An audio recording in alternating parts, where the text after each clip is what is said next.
Watch your step as you're stepping in and slide on in, make room for everyone coming aboard.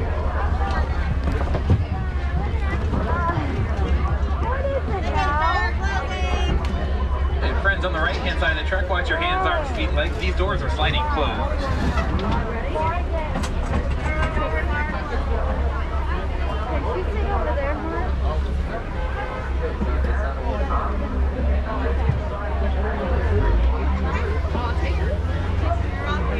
Asante Sana Warden, as we say here in Harambe, Twin Day, which means let's go.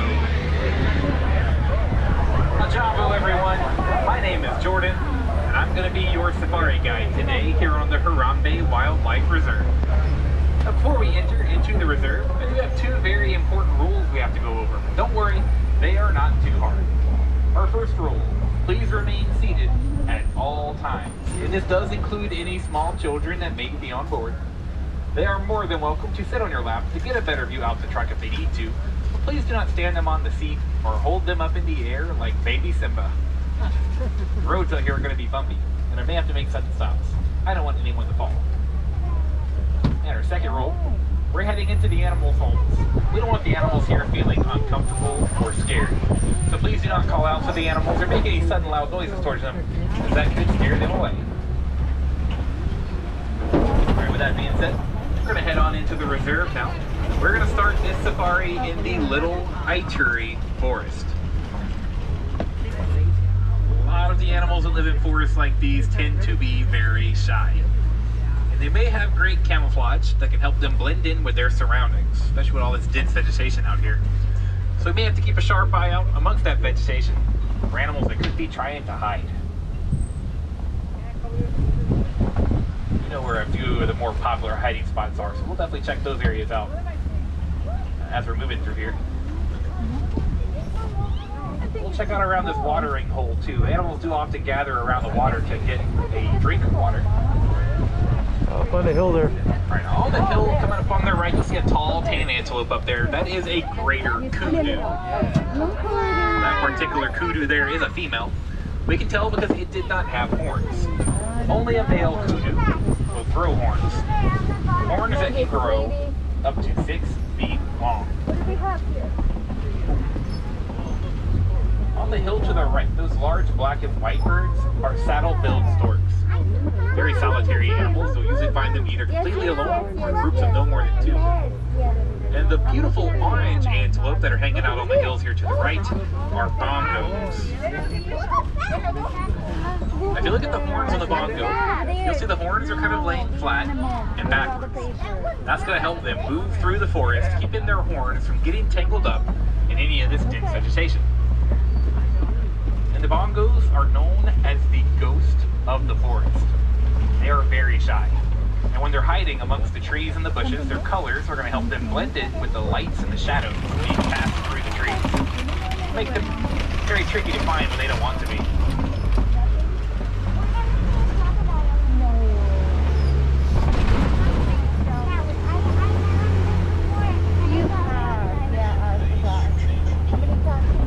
Now we're coming up on the Safi River. A lot of the animals that live along the river spend most of their time in or around the water. So that's kind of where we need to keep an eye out for the animals as we're moving through here. Now to the right, there's a pink-backed pelican swimming along between the island and the road there. You may catch a glimpse of that pink coloring just underneath its wings. They have the color year-round most of the year. It's a very dull pink. It will be brighter during mating season though. We'll also see a lot of vultures there on the banks of the river up on the cliff. Those vultures actually may be a good sign that there have been hippos here. Vultures love the smell of hippos. And they very well may be the only animal on Earth that does. A lot more of those pink-backed pelicans hanging out around here. Some more aquatic birds. Heron. Anything in the deeper water or by the waterfalls around the corner.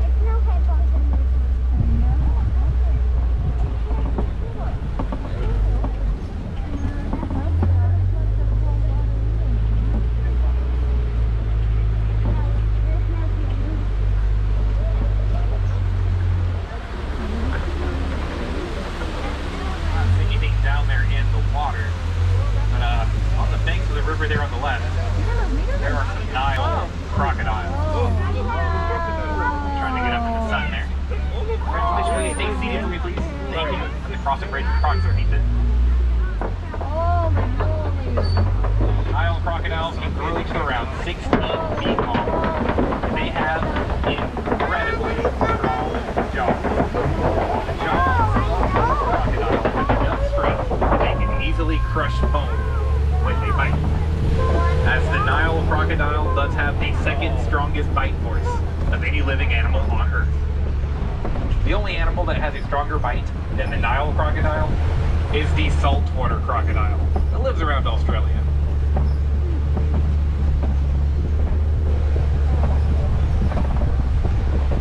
We're going to start making our way over to the savannah, and when we get there, we're going to cross into a completely different ecosystem. So a lot of the plants and animals that we're going to find will be a little bit different, kind of like that baobab tree there on the right. Baobab trees will go without leaves for 9 months out of the year. That's going to help that tree conserve water. Thousands of gallons of water can be stored in that massive trunk. And a lot of the animals out here know that. Rhinos and elephants will use baobab trees as a water source during the dry season.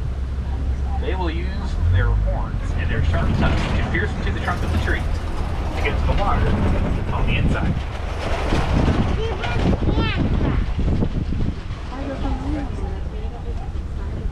Looking over the savannah from up on this hill, you can see animals scattered all throughout the area here.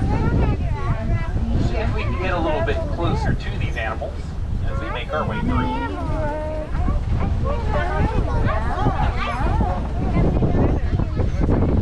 One of the first things we're going to find down here are some markmans, mountain zebras, and collie cattle. Now we can tell those zebras over there are mountain zebras because their stripes do not go across their belly. There's also a fold of skin that hangs from their neck called a dewlap. Mountain zebras, the only species of zebra that have that. That can actually help keep them cool on a hot day. Look at the one with the big horns. Closer look at the Ankole cattle here with those incredible horns they have. Now those horns look like they would be heavy, but there's actually a honeycomb structure that goes throughout the inside of their horn. It's going to make it much lighter for them. The only part of that horn that is completely solid is just the last couple inches at the very tip of the horn. And of course out the back we'll see that group of giraffe, that tower as their group is called. That's it, a baby giraffe? We're going to get much closer to those giraffes when we get around the corner, so we'll talk about them more over there. Some African wild dogs here on the left. Ooh, there's the dogs, you see them? Up on the hill. The African wild dogs are also known as the painted dog because of that finger paint looking color pattern on their coat. No, they're hyenas. And that pattern will be different for every dog, so it is kind of like a fingerprint for them. Look at them. No two ever have the same.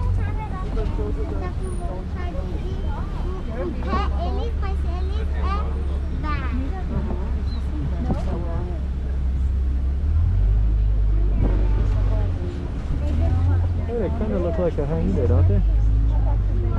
Yeah, another Ankole on the left, including a giraffe. Another zebra out there too.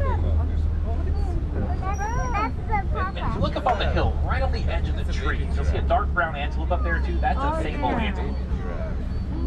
Sable antelope are very protective animals, especially if they have young ones. When it comes to sable antelope and their fight and flight, they're almost always going to fight. There's some wildebeest here on the left-hand side. You're going to see that group of, that tower of giraffes there on. They're right. They're crossing the road there. Slowly moving down a little bit. The animals out here do have the right of way because we are in their home. We'll slow things down a little bit. It's a slight giraffe jam. We'll get a closer look at the wildebeest. They get a drink of water in that little watering hole there on the left. Getting their name from the old Afrikaans word for wild beast. They're also known as the gnu. With the big Wildebeest make a low, grunting gnu-like sound. That's where they get that nickname from. Looks like the wildebeest are migrating across the savannah. We're going that way too, so we'll see them for a little bit longer. They get a glimpse of a giraffe's tongue here on the left. You can do it. Stretch it. But I decided not to. You can do it. Oh, right. There it is. Whoa. have very long tongues, as you can see. The giraffe's tongue will be around 18 inches long. That'll help them reach up to the trees and grab those leaves up there. Lower branches, they can wrap their tongue around the whole branch and pull all the leaves right into their mouths. It looks like the food truck has arrived and all the animals are hanging out over here now. That little baby giraffe there. Oh, the food is here. Fully grown, a giraffe is going to be around 20 feet tall. The baby giraffes will be around 5 to 6 feet tall. They're firstborn. There he comes. We're going to drive right through the middle of this wildebeest herd here. The wildebeest do live in very large herds. Every year, those herds will come together to travel between 500 and 1,000 miles to new feeding grounds. Hey, buddy. When they do that, there can be as many as 1.5 million individual wildebeest within those Wow, herds. that's crazy. Also out to the right, you'll see a few springboks laying on the hill. Very small, but very fast. Springboks can run 55 miles per hour, making them the 3rd fastest animal in the world on land.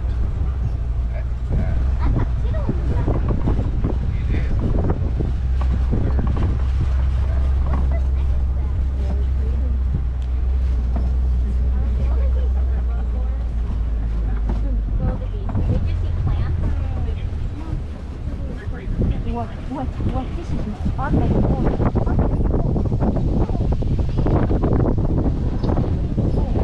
the rocks that we're coming up on now are kind of the entryway into elephant country. Elephant country. The elephants migrate onto the reserve. They kind of hang out over here, and the red clay pit's a little farther down the road. So we'll see if we can find some. Well, that didn't take long. Look up ahead. In the trees there, we'll see 2 elephants. We'll see these elephants better from another angle. What's in here? What's in here? Nothing. Looks like there's only 2 elephants in this herd. It's a pretty small herd. So more than likely, those 2 are males. When a male elephant reaches maturity, around the age of 14, females are going to kick them out of the herd. Sometimes younger males will go and form small bachelor groups like this with 2 or 3 other young elephants. But when they get older, they're still going to split up and go completely alone. Older male elephants are not a very social animal, especially compared to the females who live in the large family herds for their entire lives. We're going to check out the area around the red clay pits now. It'll be just on the other side of the sketchy bridge here. We may catch a glimpse of the elephants again from the opening on the right, but it'll be a quick, slow drive-by. I don't trust the bridge enough to stop on it. Yeah, there they are.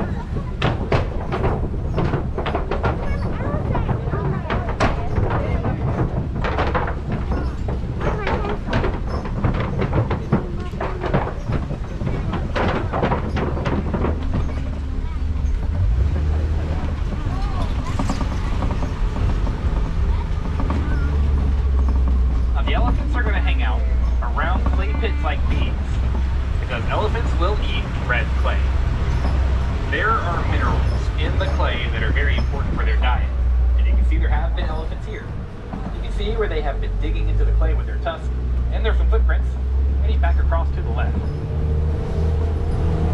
We'll head back that way too. See if we can find them.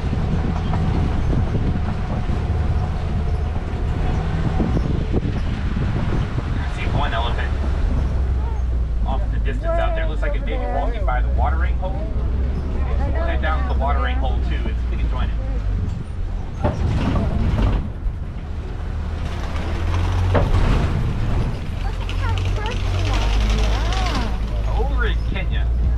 A bit of a conflict was starting to arise between elephants and farmers. It's because the elephants were coming onto the farms and eating all of the crops. All the farmers were trying to find ways to keep the elephants away without hurting them. So they did some research and found out that elephants are afraid of bees. The farmers started surrounding their farms with fences with beehives in it, and it did keep the elephants away. Keeps the farmers' crops safe, and they can sell the honey. Most importantly, the elephants are kept away in a safer manner than the herd. We're seeing a really cool thing happening. See, the elephants are forming a circle here. In the middle of that circle, there's a little elephant sleeping in the ground. They're protecting that little one while it's resting. The other one's coming along. They're going to form a whole circle around it.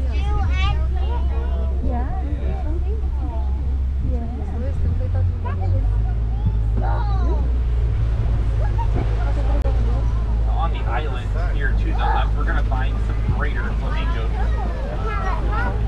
Greater flamingos are the largest, but the lightest colored pink of all the flamingo species. And they will get that pink color from the briny shrimp that they eat. The shrimp is rich in beta-carotene, which is going to help bring the pink color out. You may see a few flamingos in the group there that are not pink at all, they kind of gray color to them. Those are the young ones. Flamingos are completely gray when they hatch out their egg. To help hide them in the shadows of the larger flamingos. They'll slowly start to grow that pink color in over about a 2-year period. We have found the only animal on this reserve that I'm afraid of there to the left. An ostrich. That is the world's largest bird. They can stand around 9 feet tall, weigh between 200 and 300 pounds. The ostriches are also the fastest animals in the world on 2 legs. They can run 45 miles per hour, and they can hold that speed for 30 minutes straight. Another one on the road to the right with a white rhino. Now we're going to circle back around to the area that that road leads to, so we should be able to see those animals again a little bit closer when we get over there.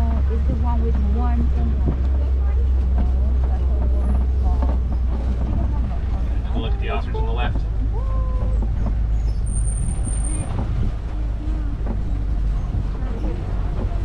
And there is a coalition of cheetahs here on the left. You see there's one sitting on the hill.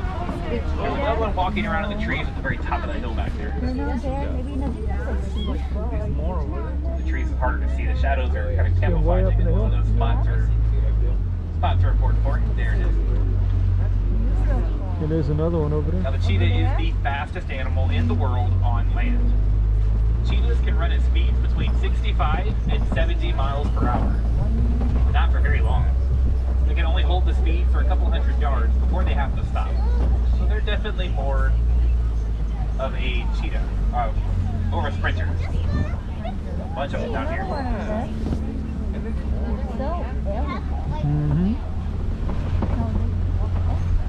Now it does not take a cheetah very long to reach that top speed either.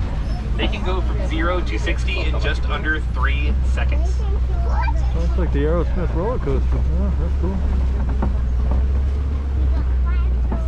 These large rock formations to the left here are known as copies. A lot of times you can find predators around copies as they can use them as a lookout. They can climb up to the top to keep an eye out for things that may be potential danger. And any potential food as well. Circle around the copies, see if there's anything hanging out the backside there. There he is. Quick sneak peek into the clearing to the right, where you'll see the white rhinos and the ostriches. Oh, yeah, I see the Okay, we will go in there in just a second. But first, laying on the hill to the left, there is a pride of lions. Oh, there it is. These lions are doing what lions are going to do for most of their day.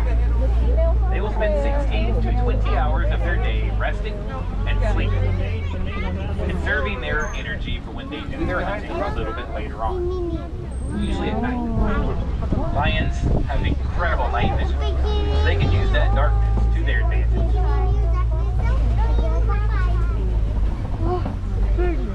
And the lionesses will do a majority of the hunting. The males tend to stay behind to protect the territory, Pumbas. to watch over any cubs that may be in the pride. You talking to me? You talking to me? Ah, no Pumbas. The warhogs must be There out. they are, the ostriches and the white rhinos again. And there's a nest of ostrich eggs on the ground there to the right. With a baby? A whole bunch of The rhinos white over there. rhino does not get its name from its color. As you can see, they're not really white. That name comes from the mispronunciation of the old Afrikaans word, bite. Bite means wide, describing the wide lip that those rhinos have.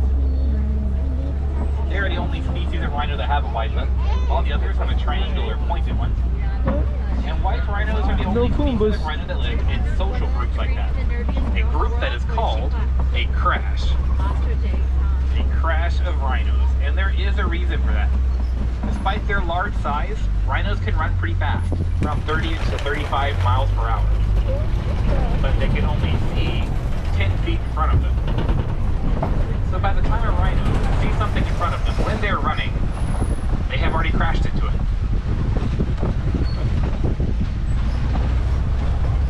Now we're here in Magati Glen, right on the edge of the reserve. It's where the wardens have set up shop. The wardens have been working closely with nearby villages and farms, finding ways they can help them out. So the warden right now is actually building a fence, that yellow boxing in the frame. That's a part of that fence we were talking about earlier with the elephants and the bees. They'll put the beehives in that box and they can swing back and forth. So when the elephants come along and knock into that fence, the bees will come out and scare the elephants away. Now the bees can't sting the elephants. They have very thick skin the bees aren't able to sting through. It's the buzzing of the bees that the elephants don't like. They have very sensitive hearing. So if they hear the bees, they're not going to go anywhere in that area.